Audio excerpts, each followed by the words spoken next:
Yung Converge ko, bagong kabit. Ayan, may kita nyo ang gulo na, ang dami na. May Converge na. Puntahan natin, lapit tayo. Kakakabit lang ng Converge. Ngayong araw. Ito. At ang pangit lang ng pagkakabit nila, nasa loob to ng bahay. Yan. Agapang yan dito sa kwarto. Hindi katulad dito sa PLDT na butas to, nakakonect to dyan. At ito yung kanilang box o yung router. Surf to Sawa to.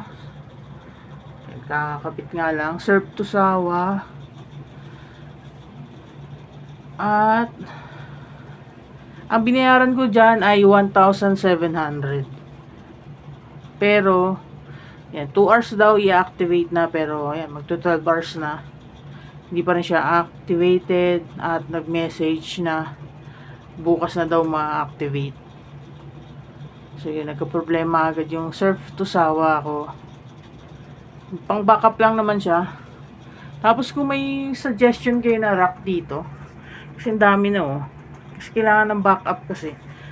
Pero yung backup namin mahina lang. Kasi yung PLDT namin 300 to 400 Mbps. Yung backup 60-70 Mbps lang. Pero hindi pa sure yun. So itetest natin yan. Pero wala tayong matest. Kasi wala tayong mapakita dahil walang internet. Hindi ko maalala kasi yung PLDT kung gaano katagal bago na-activate. Hindi ko siya maalala. Pero ayun, sa Converge ay 2 hours daw. Pero ayun, 12 hours na.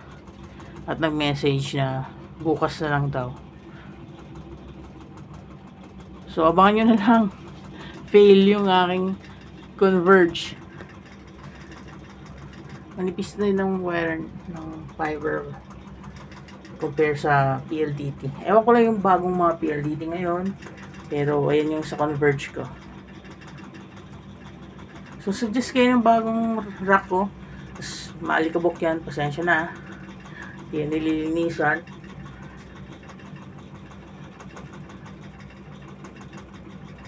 So abangan na lang.